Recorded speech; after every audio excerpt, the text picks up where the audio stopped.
नमस्कार, welcome to money group and मैं हूं चिन्मय नंदा। मानो अब जिससे स्टॉक मार्केट पे एक रोलर कोस्टर के हिसाब से मार्केट मूवमेंट हो रहा है। जा तो कहीं नहीं रहा है, लेकिन इतना ऊपर नीचे हो रहा है कि जो लोग ट्रेंड फॉलो करते हैं उनका भी प्रॉफिट बन रहा है, जो लोग स्ट्रैडल या स्ट्रैंगल बना के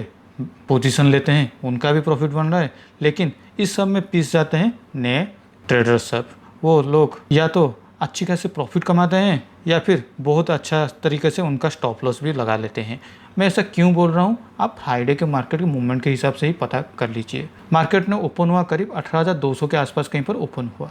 वहाँ से नीचे आके फिर से 18,050 के आसपास कहीं पर आ गया था और वहाँ से रिकवर होकर फिर से 18,200, यानी जहाँ से शुरुआत ही किया था वहीं के आसपास कहीं पर आके मार्केट क्लोज दिया। लेकिन इसी बीच मार्केट ने निफ्टी पे करीब 300 पॉइंट के आसपास का मूवमेंट कहीं पर हो गया था और हमने ऐसा भी एक्सपेक्टेशन किए थे कि अगर मार्केट 18,000 के लेवल के नीचे आना शुरू हो जाता है तो हमें एक भारी गिरावट देखने को मिल सकता है। 18,100 से 18,000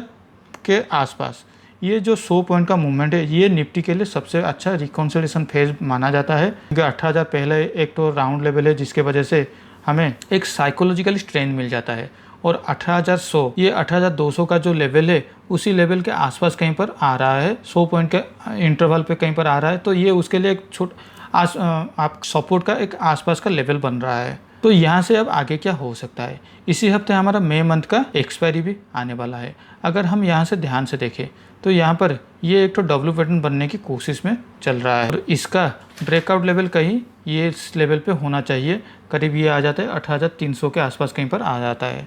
और अगर हम 40 फ्रेम में अगर देखते हैं टाइम, हॉरिजन के टाइम में देखते हैं तो यहाँ पर भी हमें एक डब्ल्यू पैटर्न बनने की कोशिश में चल रहा है। हालांकि इसका जो ब्रेक इवन पॉइंट था 18,150 के आसपास कहीं पर, ये इसको अभी तोड़ चुका है। तो हम लोग यहाँ पर भी एक एक्सपेक्टेशन कर सकते हैं कि आने वाले कल हमें 18,300 के लेवल के आसपास कहीं पर देखने को मिल सकता है। और एक बात, अगर हम जैसे बात करें तो प्राइस एक्शन का, यहाँ पर ऐसे इस तरीके से अगर हमारा जो लोअर फॉर्म होता है इसको अगर फिर से और एक नया लोअर अगर तोड़ देता है तो हमें प्राइस एक्शन में कन्फर्मेशन मिलता है। तो यहाँ पर देखिए, यहाँ पर हमें पहला एक प्राइस एक्शन का कन्फर्मेशन मिला हुआ था, फिर यहाँ से कुछ ऊपर की तरफ ऑफसेट गया, फिर से ये जो लोअर पॉइंट था इसको उसने तोड़ दिया था, तो यहाँ पर फिर से एक प्राइस एक्शन का कन्फर्मेशन हमको मिला। लेकिन फ्राइडे के दिन इसने रिवर्स लेना शुरू कर लिया, जब इसने करीब 18,050 18,060 के आसपास 50-60 के आसपास कहीं पर उसने फिर से ऑफसेट की तरफ मूवमेंट किया था और यहाँ से उसको ये जो लेवल था 18,050 18,060 इस लेवल को तोड़ना था, तो हमें और एक प्राइस कन्फर्मेशन का क्लैरिटी मिल जाता। लेकिन ये ऐसा नहीं हुआ, ये यहाँ पर करीब 18,100 के आसपास कहीं पर एक सपोर्ट लेके यहाँ से फिर से यू टर्न ले लिया था। तो यहाँ पर अब छोटा सा एक डब्ल्यू पैटर्न हमें फॉर्मेशन होते हुए दिखाई दे रहा है। तो मंडे के दिन अगर मार्केट फ्लैट में ओपन हो या फिर गैप अप में ओपन हो, हमारा पहला एक रेजिस्टेंस बन जाता है 18,300 का लेवल और हमारा जो स्टॉप लॉस होगा ये एक इस लेवल के आसपास कहीं पर आने वाला है, 18,150 के लेवल के आसपास कहीं पर आने वाला है। मैं इस पर थोड़ा बड़ा टॉप लॉस की एक्सपेक्टेशन इसलिए कर रहा हूँ क्योंकि अगर यहाँ से मार्केट फिर से रिवर्स लेना शुरू हो जाता है तो मुझे ऐसा लगता है पहले इसमें हमें अगर एम पैटर्न अभी देखने को मिल सकता है। तो मुझे ऐसा लगता है कि यहाँ पर पहले 18,150 को टच करेगा, उसके बाद यहाँ पर फिर से एक ऑफसाइड के मूव हमें देखने को मिल सकता है और वहाँ से हमें फिर से एक शार्प सेलिंग देखने को मिल सकता है, जो कि हमारा जो पहला टारगेट होगा 18,050 और उसके बाद हमारा नेक्स्ट टारगेट होगा 18,000 का। और एक बात, अभी यहाँ पर एक कोई चैनल अभी तक फॉर्मेशन नहीं हुआ है, लेकिन मुझे ऐसा लगता है यहाँ पर एक जल्द से जल्द हमें एक चैनल फॉर्मेशन भी देखने को मिल सकता है। तो आइदर और साइड पे कभी भी अगर इस चैनल को तोड़ता है निफ्टी तो हमें उस तरफ से प्रीफर भी होना चाहिए। तो चलिए अब देख लेते हैं हमारे बैंक निफ्टी की ओर। निफ्टी के मुकाबले बैंक निफ्टी एक रेंज में ही ट्रेड कर रहा है, ऊपर के लेवल की ओर 44,000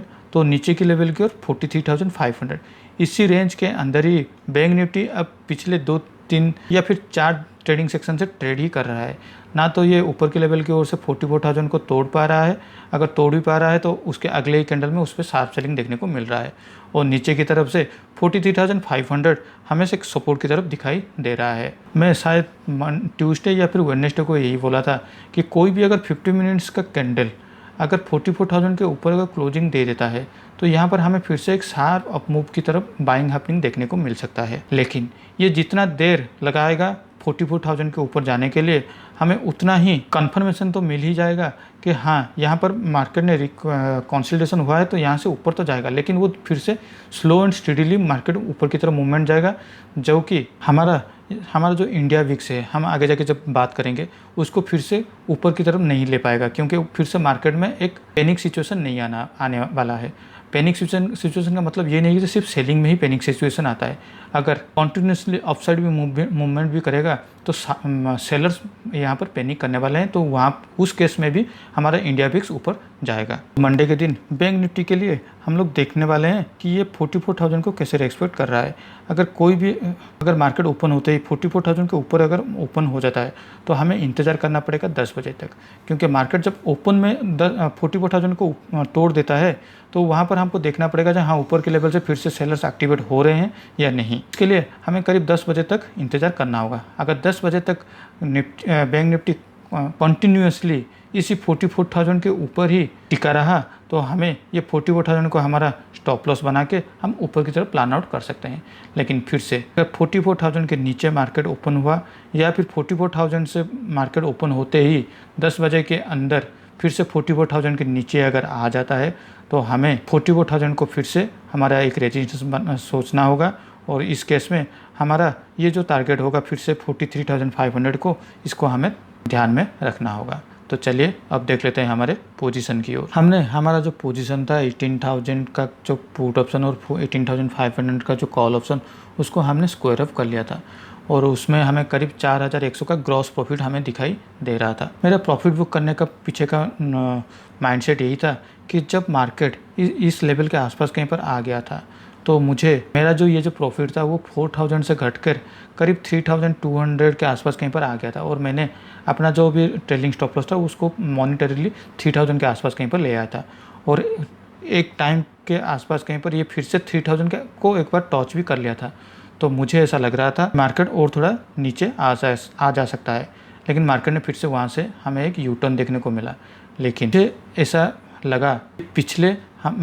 जो भी हमारा जो ट्रेंड चल रहा था वो प्राइस एक्शन का चल रहा था, वो हर एक बार अपना निचलेतम स्तर को तोड़ रहा था। तो यहाँ पर जब फिर से सेलिंग शुरू हो गया था इस कैंडल के आसपास में कहीं, तो मैंने अपना पोजीशन को स्क्वायर अप कर लिया था। ये मुझे लग रहा था कि यहाँ से फिर से शार्प सेलिंग हमें देखने को मिल सकता है प्राइस एक्शन की तरफ। तो मैं जब इस कैंडल के आसपास कहीं पर मेरा जो पोजीशन क्लोज किया था तब ये मेरा प्रॉफिट करीब 4,100 का ग्रॉस प्रॉफिट दिखाई दे रहा था, और उसके बाद मैंने कोई भी पोजीशन नहीं लिया हूँ, क्योंकि मैंने भी अपने पिछले वीडियो में भी यही बताया था, मेरा यही मानना है कि मई मंथ का जो एक्सपायरी ख़त्म होने से पहले ये जो इंडिया विक्स है ये 15 के आसपास कहीं पर आ जाना चाहिए, लेकिन ऐसा नहीं हो रहा है। और इसी के बीच हमारा जो प्रीमियम है वो धीरे धीरे बहुत लो होने वाले हैं, तो मैं थोड़ा इंतज़ार करूँगा फिर से एक बड़ा मूवमेंट के लिए। अगर बड़ा मूवमेंट आता है उसके बाद या फिर उसको देखकर ही मैं अपना पोजीशन को एग्जीक्यूट करने का